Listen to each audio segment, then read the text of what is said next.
गुन्ह्याचा तपास एसआयटीच्या मार्फतीने करण्याबाबत आदेशित केलं होतं। त्यानुसार दिनांक 20 मार्च 2026 या तारखेपासून तो गुन्हा आणि त्याशिवायचे 10 गुन्हे असे एकूण 11 गुन्हे एसआयटीकडे तपासाला आहेत। सदर विशेष तपास पथकामध्ये तपास अधिकारी म्हणून 2 पोलीस उपअधीक्षक आहेत, जे माझ्यासोबत दोघंही इथं उपस्थित आहेत। त्याच पद्धतीने सहाय्यक तपास अधिकारी म्हणून 3 पोलीस निरीक्षक, 3 सहाय्यक पोलीस निरीक्षक, 10 पोलीस उपनिरीक्षक आणि 6 पोलीस अंमलदार असं एकूण 24 लोकांचं आपलं तपास पथक आहे। त्यापैकी काही लोक इथं उपस्थित आहेत, काही लोक उपस्थित राहू शकलेले नाही आहेत। अशोक खरात याच्या विरुद्ध नाशिक आणि नगर जिल्हा या दोन्हींमध्ये मिळून एकूण 12 गुन्हे दाखल झालेले आहेत, ज्यामध्ये अशोक खरात आरोपी आहे। या 12 गुन्ह्यांपैकी 9 गुन्ह्यांचा तपास हा एसआयटी करत आहे, 2 गुन्ह्यांचा तपास अहिल्यानगर पोलीस करत आहेत आणि एका गुन्ह्याचा तपास नाशिक शहर पोलीस करत आहेत। आणि अशोक खरात विरुद्ध नसलेले मात्र या विषयाशी संबंधित असे 2 गुन्हे दाखल आहेत, त्या 2 गुन्ह्यांचा देखील तपास एसआयटी करत आहे। त्यामुळे 9 गुन्हे अशोक खरातच्या विरोधातले आणि विरोधात नसलेले पण संबंधित असलेले 2 गुन्हे असे एकूण 11 गुन्हे आमच्याकडे तपासाला आहेत। गुन्ह्यातील आरोपी विरुद्ध दाखल केलेल्या गुन्ह्यांपैकी आमच्याकडे असलेल्या गुन्ह्यांपैकी 8 गुन्हे हे महिला लैंगिक अत्याचाराचे गुन्हे आहेत आणि उर्वरित 3 गुन्हे हे फसवणूक आणि त्याच्यासोबतच अंधश्रद्धा विरोधी कायदा, सावकारी अधिनियम 2014 आणि इकॉनॉमिक ऑफेन्सेसची इतर रिलिव्हंट कलमं याप्रमाणे दाखल आहेत। महिला लैंगिक अत्याचाराचे सर्वच्या सर्व 8 गुन्हे आणि फसवणुकीचा 1 गुन्हा असे 9 गुन्हे एसआयटीकडे तपासाला आहेत। आजपर्यंतच्या तपासादरम्यान 30 पेक्षा अधिक साक्षीदारांकडे आपण विचारपूस केलेली आहे। साक्षीदारांकडे आणि पीडितेंकडे आपण जी चौकशी केली त्यातून आरोपी हा पीडित व्यक्ती आणि कुटुंबाच्या श्रद्धेचा गैरफायदा घेत होता, त्यांना भीती दाखवत होता, खडे, चिंचोके, रुद्राक्ष, पूजा विधी इत्यादी गोष्टींच्या माध्यमातून त्यांच्याकडून पैसा उकळत होता, महिलांना स्वतःकडे दैवी शक्ती असल्याचं भासवत होता, त्यांच्या कुटुंबियांच्या मृत्यूची भीती दाखवून त्यांना बदनामी करण्याची धमकी देऊन त्यांचं लैंगिक शोषण करत होता। त्याच पद्धतीनं ईशान्येश्वर मंदिराच्या परिसरात अंधारामध्ये हातचलाखीनं स्वतःकडे दैवी शक्ती असल्याचं भासवून समाजामध्ये सातत्यानं अंधश्रद्धा पसरवण्याचं कामही करत होता, असं आपल्याला निष्पन्न होतंय। महिला अत्याचाराच्या संदर्भाने दाखल 8ही गुन्ह्यांमध्ये पीडिता आणि त्यांचे कुटुंबीय हे अतिशय धाडसाने समोर आलेले आहेत आणि त्यांनी फिर्याद दाखल केली आहे, त्याच्यामुळेच आपण आरोपीवरती कायदेशीर कारवाई करू शकत आहोत। आपल्या सगळ्यांच्या माध्यमातून मी आवाहन करू इच्छिते की या महिलांनी लोक काय म्हणतील या भीतीनं अन्याय सहन केलेला आहे आणि आता अतिशय धाडसाने कुटुंबाला विश्वासात घेऊन त्यांनी गुन्हे दाखल केलेले आहेत। त्यामुळे त्यांची ओळख उघड न करणे, सोशल मीडियावरती त्यांचे व्हिडिओज न पसरवणे, आपल्या मोबाईल्समध्ये असे व्हिडिओ न बाळगणे हे आपल्या सगळ्यांचं नैतिक कर्तव्य तर आहेच, पण त्याचबरोबर माननीय सर्वोच्च आणि उच्च न्यायालयाचे देखील तसे कठोर निर्देश आहेत। त्यांची ओळख गोपनीय राहणे आणि त्यांच्या खाजगी बाबींची सार्वजनिक चर्चा न होणे हे त्यांच्या मानसिक आरोग्यासाठी आणि त्यांचं धैर्य टिकून राहण्यासाठी अतिशय गरजेचं आहे। आणि म्हणूनच न्यायसंस्थेनं वारंवार absolute ban on identity disclosure अशी भूमिका ठेवलेली आहे। अशा केसेसमध्ये पोलिसांच्या पत्रकार परिषदा बाबतीत देखील मर्यादा निश्चित करण्यात आलेल्या आहेत। पीडितेच्या गोपनीयतेचा भंग ज्या समाज माध्यमातून झाला आहे अशा प्लॅटफॉर्मवरून ती माहिती हटवण्याबाबत न्यायालयाचे निर्देश आहेत। पीडिता किंवा कुटुंबियांच्या मुलाखती घेण्यास बंदी आहे। अंतिम निकाल येण्यापूर्वीच आरोपीच्या प्रतिष्ठेला हानी पोहोचवणारे आणि माध्यमांद्वारे चालवणारा खटला, ज्याला आपण मीडिया ट्रायल असं म्हणतो, अशी परिस्थिती निर्माण करणारे किंवा केवळ तर्कवितर्काच्या आधारित वार्तांकन टाळावे असे निर्देश देखील माननीय उच्च आणि सर्वोच्च न्यायालयांनी प्रसारमाध्यमांना दिलेले आहेत। कलम 72 BNS लैंगिक अत्याचाराच्या पीडितांची ओळख उघड करणाऱ्यांना शिक्षेस पात्र ठरवते। अनुच्छेद 21 भारतीय संविधान पीडितेचा जगण्याचा अधिकार, गोपनीयतेचा अधिकार आणि प्रतिष्ठेचा अधिकार यांचं संरक्षण करतं। जुलै 2025 मध्ये मद्रास उच्च न्यायालयाने एका महिला वकिलाचे तिच्या संमतीशिवाय चित्रण केलेले खाजगी स्वरूपाचे फोटो व्हिडिओ तात्काळ 48 तासांच्या आत काढून टाकण्याचे आदेश दिलेले होते. अशा प्रकारची सामग्री रोखणं हे राज्याचं कर्तव्य आहे असं न्यायालयाने त्यावेळेला अधोरेखित केलं होतं.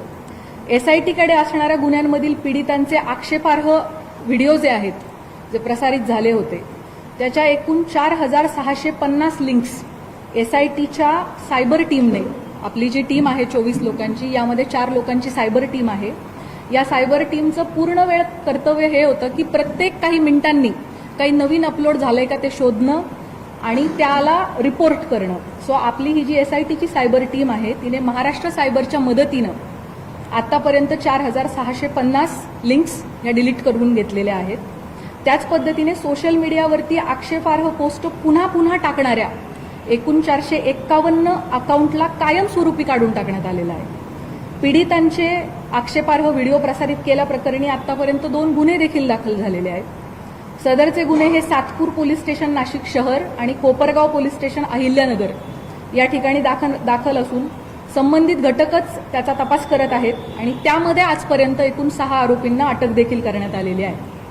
दिल्ली उच्च न्यायालयाने अलीकडेच एका विनयभंगाच्या प्रकरणाशी संबंधित बदनामीकारक स्वरूपाच्या सोशल मीडिया पोस्ट्स काढून टाकण्याचे आदेश दिलेले आहेत आणि आरोपीची प्रतिष्ठा जपण्यासाठी आणि त्याला निपक्ष सुनावणी मिळण्याची खात्री करण्यासाठी न्यायालयानं ही स्टेप घेतली होती. एसआयटीकडे असणारे सर्वच तपास हे अतिशय संवेदनशील प्रकारचे असल्यामुळे त्याविषयीची जी माहिती आपल्याला सांगणं शक्य आहे ती माहिती मी आपणास याद्वारे दिलेली आहे. आपल्या सगळ्यांच्या मनामध्ये या प्रकरणाविषयी अनेक प्रश्न आहेत, मला त्याची पूर्णतः कल्पना आहे. त्यापैकी बहुतांश प्रश्नांना स्पर्श करण्याचा मी प्रयत्न केलेला आहे. या प्रकारच्या गुन्ह्यामध्ये बीएनएस सेक्शन 93 बीएनएसएस प्रमाणे गुन्हा दाखल झाल्यापासून 60 दिवसांच्या आत आपल्याला दोषारोपपत्र दाखल करणं आवश्यक असतं. आपल्याकडचा या प्रकारचा पहिला गुन्हा हा नाशिक शहरामध्ये 17 मार्च 2026 रोजी दाखल झालेला आहे आणि एसआयटीकडे त्याचा तपास 20 तारखेला आला, 3 दिवसानंतर. त्याचे ऑलरेडी 20 दिवस संपलेले आहेत आणि आणखी 40 दिवस अवधी आपल्या हातामध्ये आहे पहिल्या गुन्ह्यासाठी आणि उरलेले जे 7 गुन्हे आहेत ते देखील पुढच्या आठवडाभराच्या कालावधीमध्ये दाखल झालेले आहेत. त्यामुळे 40 दिवसानंतर पुढच्या आठवडाभरात या उरलेल्या सगळ्या गुन्ह्यांचं देखील डेडलाईन जी आहे ती जवळ येते. त्यामुळे असं आपण म्हणू शकतो की 40 ते 45 दिवसांमध्ये या 8 गुन्ह्यांचा तपास आपल्याला पूर्ण करणं आवश्यक आहे. तरी या सर्व गुन्ह्यांमध्ये चांगले पुरावे गोळा करून तपास वेळेत पूर्ण करण्याची एसआयटीचे प्रयत्न सुरू आहेत. त्यासाठी सर्वतोपरी प्रयत्न संपूर्ण टीम करत आहे. आपल्या सर्वांना विनंती आहे की पीडितांना कोणत्याही प्रकारे मनस्ताप होणार नाही याची समाज म्हणून आपण सगळ्यांनी काळजी घेऊयात. तुमच्या माध्यमातून हे आव्हान, ही विनंती मी सर्वांना करू इच्छिते. आपल्या मनामध्ये पदाधिकारी, अधिकारी यांना एसआयटीकडून बोलवण्यात येणार आहे का, किंवा अमुकला आपण का बोलवले नाही, कधी बोलवणार आहे, अशा प्रकारचे देखील अनेक शंका आणि प्रश्न असू शकतात. अनेक पत्रकार, सामाजिक कार्यकर्ते यांनी वेळोवेळी मला मेसेज करून या प्रकारच्या प्रश्नांची विचारणा केलेली आहे. त्याबाबत मी सांगू इच्छिते की आपल्याकडे दाखल गुन्ह्यामध्ये फिर्यादी आणि साक्षीदार जे सांगतात त्याच्या अनुषंगाने तपास होत असतो. तपासादरम्यान जे पुरावे समोर येतात त्याप्रमाणे पुढील तपास केला जातो. पुराव्याच्या आधारे कोण व्यक्ती सह आरोपी आहे का हे पाहिले जाते. त्यानुसार त्याची चौकशी आणि त्याच्यावरची इतर कायदेशीर कारवाई केली जाते. त्यामुळे या गुन्ह्यांच्या बाबतीमध्ये देखील हा गुन्हा घडण्यासाठी मुख्य आरोपी सोडून इतर कोणी कारणीभूत ठरलं आहे का, कोणी याची इकोसिस्टीम निर्माण करण्यामध्ये सहाय्यभूत ठरलेलं आहे का, या अंगाने सुद्धा आपण तपास करत आहोत. या गुन्ह्यांची पार्श्वभूमी तयार करण्यासाठी कोणी मदत केली आहे का, याबाबत पुराव्यानिशी जर आपल्याला निष्पन्न झालं तर त्याविषयी निश्चित कायदेशीर कारवाई केली जाईल. त्याबाबत आपण कोणीही मनामध्ये कुठल्याही पद्धतीची शंका कृपया बाळगू नये. गेले 17 दिवस एसआयटी या गुन्ह्यांचा तपास करत आहे. आमचा तपास अजूनही सुरू आहे. त्यामुळे बहुतांश प्रश्नाची उत्तरं मी दिलेली आहेत. काही प्रश्न कदाचित अनुत्तरित राहिलेले असतील, परंतु जसजसा तपास पुढे जाईल तशी तशी आपल्याला त्या प्रश्नांची पण उत्तरं मिळतील. महत्त्वाच्या टप्प्यांवरती एसआयटीकडून आपल्याला ब्रीफिंग दिले जाईल. चार्जशीट दाखल होईपर्यंत आपल्याला या प्रकरणाची गोपनीयता बाळगणं अतिशय आवश्यक आहे. तरी मी आपल्या सगळ्यांकडून सहकार्याची अपेक्षा बाळगते. यापूर्वी अशोक खरात याला पहिल्या गुन्ह्यामध्ये एकूण 14 दिवस पोलीस कोठडी मिळाली होती.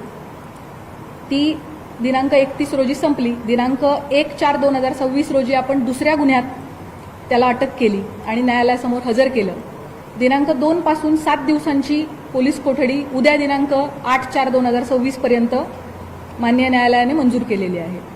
आता यानंतर पुढील गुन्ह्यामध्ये पोलीस कोठडी आपल्याला मिळावी यासाठी आपण माननीय न्यायालयाला विनंती करणार आहोत. या दरम्यान तुम्हाला माहीत आहेच की काही कारणांसाठी आपण व्हीसीद्वारे न्यायालयामध्ये आरोपीला हजर करण्याची परवानगी मागितली होती आणि मागच्या हिअरिंगच्या वेळेला माननीय न्यायालयाने तशी परवानगी आपल्याला दिली होती. खरातच्या आर्थिक व्यवहार, प्रॉपर्टीज इत्यादींच्या अनुषंगाने देखील आपल्या मनात भरपूर प्रश्न आहेत, त्याची मला कल्पना आहे. त्याबाबत मी सांगू इच्छिते की या प्रकरणामध्ये ईडीने दखल घेतलेली आहे.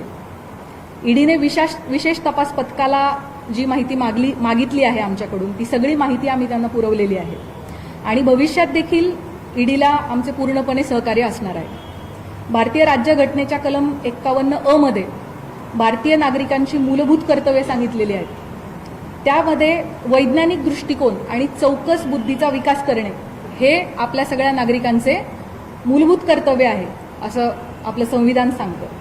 या निमित्ताने भविष्यात अंधश्रद्धेपोटी महिलांचं शोषण घडू नये, कोणीही कुठल्याही बंधूच्या फसवणुकीला समाजाने बळी पडू नये यासाठी सतर्क आणि चौकस राहण्याचं आव्हान मी आपल्या मार्फतीने सर्व नागरिकांना करू इच्छिते. अतिशय शॉर्ट नोटीसवर सर्व पत्रकार बंधू भगिनी ह्या प्रेस कॉन्फरन्ससाठी उपलब्ध झालेले आहेत, उपस्थित झालेले आहेत. त्या सगळ्यांचे मी मनापासून आभार मानते आणि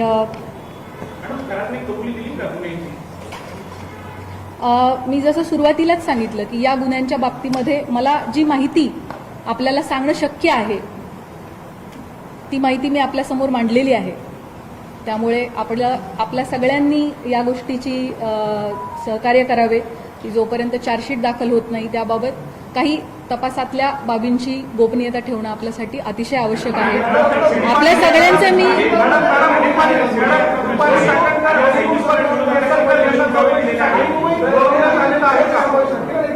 मी आपल्याला मला वाटतं ह्या सगळ्या प्रश्नांची उत्तरं मी ऑलरेडी आपल्याला दिलेली आहेत.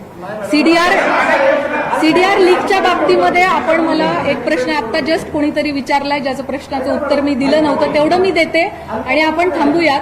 अल्पवयीन यामध्ये कोणीही नाहीये. दुसरा जो प्रश्न सीडीआरच्या बाबतीत याची शासन स्तरावरती चौकशी होत आहे. त्या बाबतीत चौकशीत जे काही निष्पन्न होईल ते आपल्या समोर येईल. थँक्यू. जय हिंद, जय महाराष्ट्र.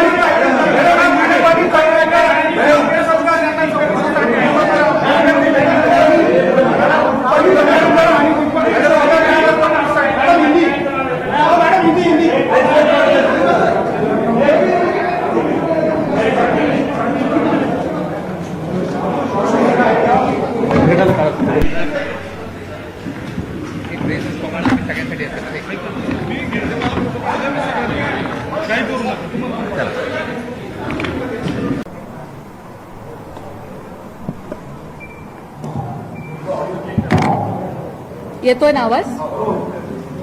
सर्वांना नमस्कार. माननीय पोलीस महासंचालक महाराष्ट्र राज्य यांनी अशोक खरात आरोपी असलेल्या गुन्हा रजिस्टर नंबर 73/2026 या गुन्ह्याचा तपास एसआयटीच्या मार्फतीने करण्याबाबत आदेशित केलं होतं. त्यानुसार दिनांक 20 मार्च 2026 या तारखेपासून तो गुन्हा आणि त्याशिवायचे 10 गुन्हे असे एकूण 11 गुन्हे एसआयटीकडे तपासाला आहेत. सदर विशेष तपास पथकामध्ये तपास अधिकारी म्हणून 2 पोलीस उपअधीक्षक आहेत जे माझ्यासोबत दोघंही इथं उपस्थित आहेत. त्याच पद्धतीनं सहाय्यक तपास अधिकारी म्हणून 3 पोलीस निरीक्षक, 3 सहाय्यक पोलीस निरीक्षक, 10 पोलीस उपनिरीक्षक आणि 6 पोलीस अंमलदार असं एकूण 24 लोकांचं आपलं तपास पथक आहे. त्यापैकी काही लोक इथं उपस्थित आहेत, काही लोक उपस्थित राहू शकलेले नाही आहेत. अशोक खरात याच्या विरुद्ध नाशिक आणि नगर जिल्हा या दोन्हींमध्ये मिळून एकूण 12 गुन्हे दाखल झालेले आहेत ज्यामध्ये अशोक खरात आरोपी आहे. या 12 गुन्ह्यांपैकी 9 गुन्ह्यांचा तपास हा एसआयटी करत आहे, 2 गुन्ह्यांचा तपास अहिल्यानगर पोलीस करत आहेत आणि एका गुन्ह्याचा तपास नाशिक शहर पोलीस करत आहेत. आणि अशोक खरात विरुद्ध नसलेले मात्र या विषयाशी संबंधित असे 2 गुन्हे दाखल आहेत. त्या 2 गुन्ह्यांचा देखील तपास एसआयटी करत आहे. त्यामुळे 9 गुन्हे अशोक खरातच्या विरोधातले आणि विरोधात नसलेले पण संबंधित असलेले 2 गुन्हे असे एकूण 11 गुन्हे आमच्याकडे तपासाला आहेत. गुन्ह्यातील आरोपी विरुद्ध दाखल केलेल्या गुन्ह्यांपैकी आमच्याकडे असलेल्या गुन्ह्यांपैकी 8 गुन्हे हे महिला लैंगिक अत्याचाराचे गुन्हे आहेत आणि उर्वरित 3 गुन्हे हे फसवणूक आणि त्याच्यासोबतच अंधश्रद्धा विरोधी कायदा सावकारी अधिनियम 2014 आणि इकॉनॉमिक ऑफेन्सेसची इतर रिलिव्हंट कलमं याप्रमाणे दाखल आहेत. महिला लैंगिक अत्याचाराचे सर्वच्या सर्व 8 गुन्हे आणि फसवणुकीचा 1 गुन्हा असे 9 गुन्हे एसआयटीकडे तपासाला आहेत. आजपर्यंतच्या तपासादरम्यान 30 पेक्षा अधिक साक्षीदारांकडे आपण विचारपूस केलेली आहे. साक्षीदारांकडे आणि पीडितेंकडे आपण जी चौकशी केली त्यातून आरोपी हा पीडित व्यक्ती आणि कुटुंबाच्या श्रद्धेचा गैरफायदा घेत होता, त्यांना भीती दाखवत होता, खडे चिंचोके रुद्राक्ष पूजा विधी इत्यादी गोष्टींच्या माध्यमातून त्यांच्याकडून पैसा उकळत होता, महिलांना स्वतःकडे दैवी शक्ती असल्याचं भासवत होता, त्यांच्या कुटुंबियांच्या मृत्यूची भीती दाखवून त्यांना बदनामी करण्याची धमकी देऊन त्यांचं लैंगिक शोषण करत होता. त्याच पद्धतीनं ईशान्येश्वर मंदिराच्या परिसरात अंधारामध्ये हातचलाखीनं स्वतःकडे दैवी शक्ती असल्याचं भासवून समाजामध्ये सातत्यानं अंधश्रद्धा पसरवण्याचं कामही करत होता असं आपल्याला निष्पन्न होतंय.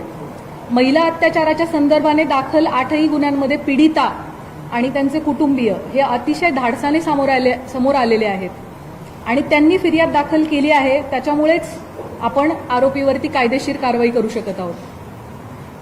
आपल्या सगळ्यांच्या माध्यमातून मी आवाहन करू इच्छिते की या महिलांनी लोक काय म्हणतील या भीतीनं अन्याय सहन केलेला आहे आणि आता अतिशय धाडसाने कुटुंबाला विश्वासात घेऊन त्यांनी गुन्हे दाखल केलेले आहेत.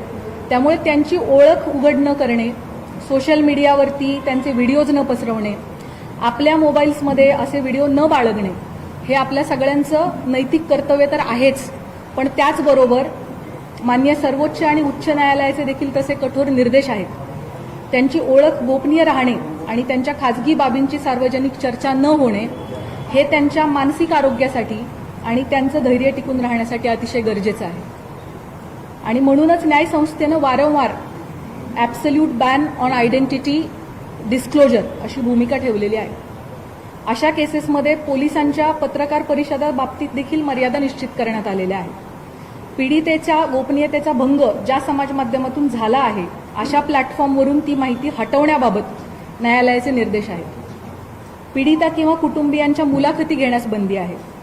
अंतिम निकाल येण्यापूर्वीच आरोपीच्या प्रतिष्ठेला हानी पोहोचवणारे आणि माध्यमांद्वारे चालवणारा खटला, ज्याला आपण मीडिया ट्रायल असं म्हणतो, अशी परिस्थिती निर्माण करणारे किंवा केवळ तर्कवितर्काच्या आधारित वार्तांकन टाळावे असे निर्देश देखील माननीय उच्च आणि सर्वोच्च न्यायालयांनी प्रसारमाध्यमांना दिलेले आहेत. कलम 72 BNS लैंगिक अत्याचाराच्या पीडितांची ओळख उघड करणाऱ्यांना शिक्षेस पात्र ठरवते. अनुच्छेद 21 भारतीय संविधान पीडितेचा जगण्याचा अधिकार, गोपनीयतेचा अधिकार आणि प्रतिष्ठेचा अधिकार यांचं संरक्षण करतं. जुलै 2025 मद्रास उच्च न्यायालयाने एका महिला वकिलाचे तिच्या संमतीशिवाय चित्रण केलेले खाजगी स्वरूपाचे फोटो व्हिडिओ तात्काळ 48 तासांच्या आत काढून टाकण्याचे आदेश दिलेले होते. अशा प्रकारची सामग्री रोखणं हे राज्याचं कर्तव्य आहे असं न्यायालयाने त्यावेळेला अधोरेखित केलं होतं. एसआयटीकडे असणाऱ्या गुन्ह्यांमधील पीडितांचे आक्षेपार्ह व्हिडिओ जे आहेत, जे प्रसारित झाले होते, त्याच्या एकूण 4650 लिंक्स एसआयटीच्या सायबर टीमने, आपली जी टीम आहे 24 लोकांची, यामध्ये 4 लोकांची सायबर टीम आहे, या सायबर टीमचं पूर्ण वेळ कर्तव्य हे होतं की प्रत्येक काही मिनिटांनी काही नवीन अपलोड झालंय का ते शोधणं आणि त्याला रिपोर्ट करणं. सो आपली ही जी एसआयटीची सायबर टीम आहे तिने महाराष्ट्र सायबरच्या मदतीनं आतापर्यंत 4650 लिंक्स ह्या डिलीट करून घेतलेल्या आहेत.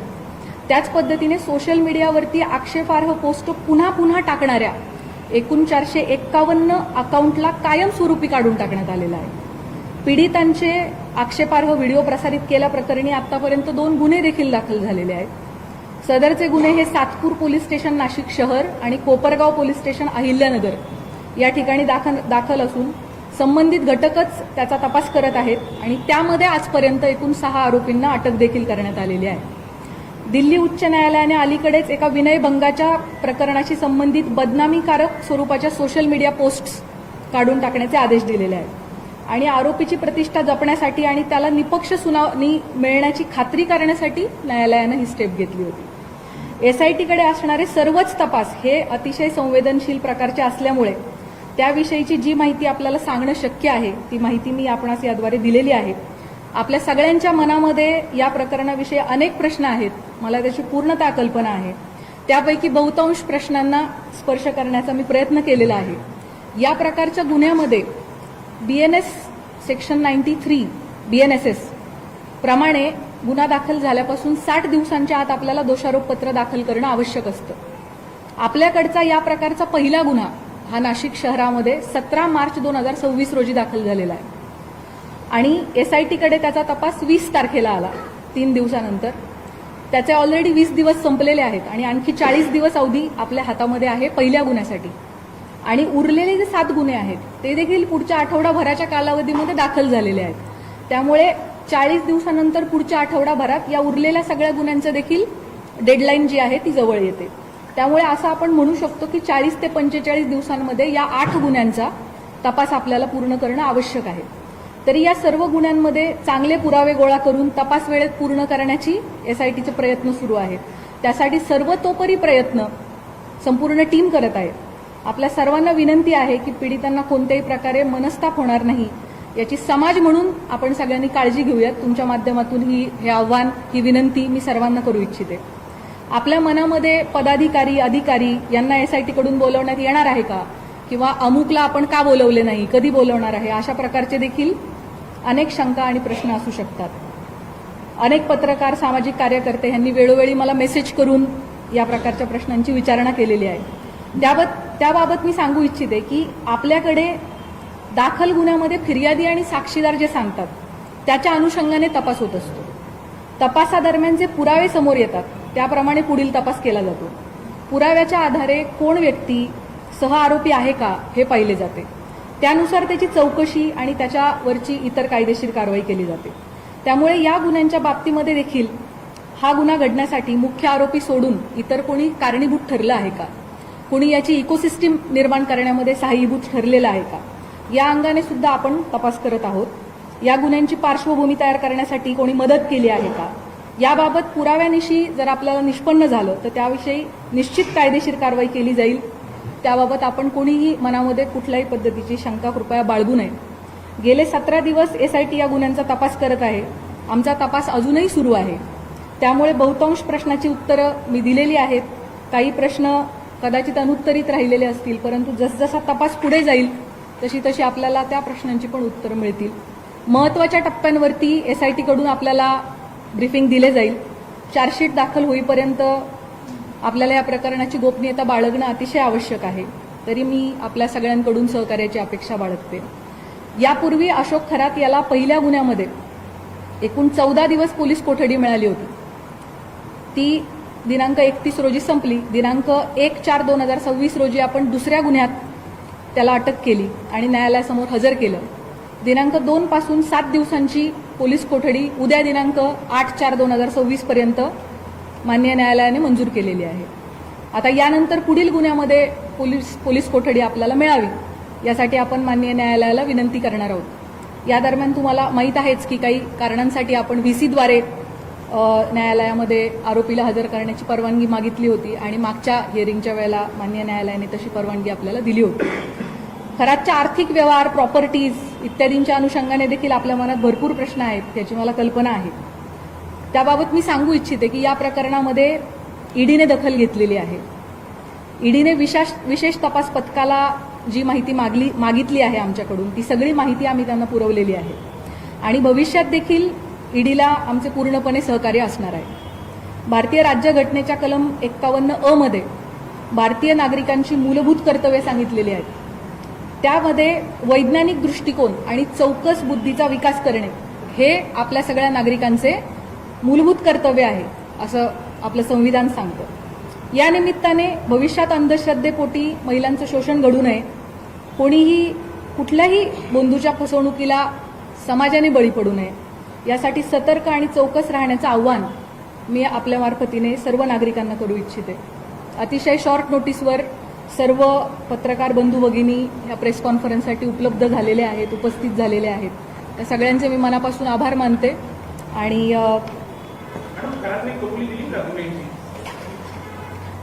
मी जसं सुरुवातीलाच सांगितलं की या गुन्ह्यांच्या बाबतीमध्ये मला जी माहिती आपल्याला सांगणं शक्य आहे ती माहिती मी आपल्यासमोर मांडलेली आहे.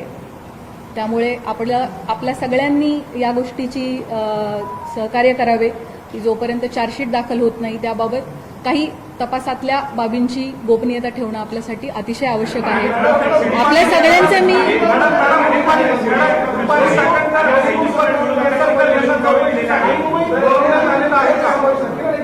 मी आपल्याला मला वाटतं ह्या सगळ्या प्रश्नांची उत्तरं मी ऑलरेडी आपल्याला दिलेली आहेत. सीडीआर लीकच्या बाबतीमध्ये आपण मला एक प्रश्न आता जस्ट कोणीतरी विचारलाय ज्याचं प्रश्नाचं उत्तर मी दिलं नव्हतं तेवढं मी देते आणि आपण थांबूयात. अल्पवयीन यामध्ये कोणीही नाहीये. दुसरा जो प्रश्न सीडीआरच्या बाबतीत याची शासन स्तरावरती चौकशी होत आहे. त्या बाबतीत चौकशीत जे काही निष्पन्न होईल ते आपल्या समोर येईल. थँक्यू. जय हिंद, जय महाराष्ट्र.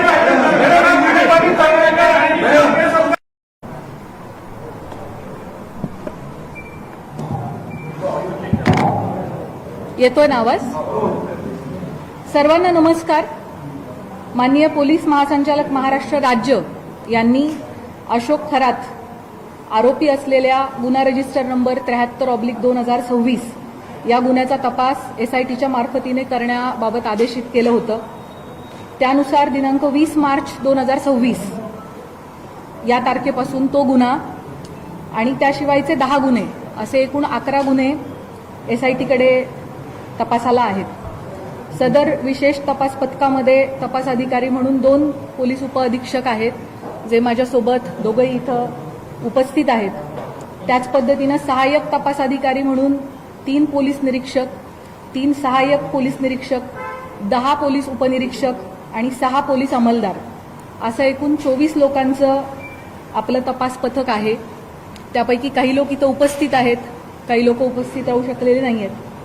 अशोक खरात याच्या विरुद्ध नाशिक आणि नगर जिल्हा या दोन्हींमध्ये मिळून एकूण 12 गुन्हे दाखल झालेले आहेत ज्यामध्ये अशोक खरात आरोपी आहे. या 12 गुन्ह्यांपैकी 9 गुन्ह्यांचा तपास हा एसआयटी करत आहे, 2 गुन्ह्यांचा तपास अहिल्यानगर पोलीस करत आहेत आणि एका गुन्ह्याचा तपास नाशिक शहर पोलीस करत आहेत.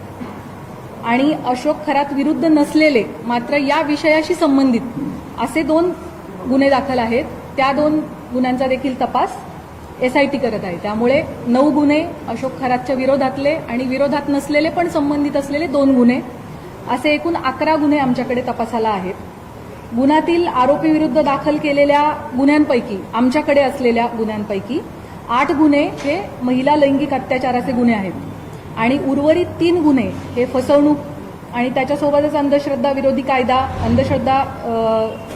कायदा, सावकारी अधिनियम 2014 आणि इकॉनॉमिक ऑफेन्सेसची इतर रिलिव्हंट कलमं याप्रमाणे दाखल आहेत. महिला लैंगिक अत्याचाराचे सर्वच्या सर्व 8 गुन्हे आणि फसवणुकीचा 1 गुन्हा असे 9 गुन्हे एसआयटीकडे तपासाला आहेत. आजपर्यंतच्या तपासादरम्यान 30पेक्षा अधिक साक्षीदारांकडे आपण विचारपूस केलेली आहे. साक्षीदारांकडे आणि पीडितेंकडे आपण जी चौकशी केली त्यातून आरोपी हा पीडित व्यक्ती आणि कुटुंबाच्या श्रद्धेचा गैरफायदा घेत होता, त्यांना भीती दाखवत होता, खडे, चिंचोके, रुद्राक्ष, पूजा विधी इत्यादी गोष्टींच्या माध्यमातून त्यांच्याकडून पैसा उकळत होता, महिलांना स्वतःकडे दैवी शक्ती असल्याचं भासवत होता, त्यांच्या कुटुंबियांच्या मृत्यूची भीती दाखवून त्यांना बदनामी करण्याची धमकी देऊन त्यांचं लैंगिक शोषण करत होता. त्याच पद्धतीनं ईशान्येश्वर मंदिराच्या परिसरात अंधारामध्ये हातचलाखीनं स्वतःकडे दैवी शक्ती असल्याचं भासवून समाजामध्ये सातत्यानं अंधश्रद्धा पसरवण्याचं कामही करत होता असं आपल्याला निष्पन्न होतंय. महिला अत्याचाराची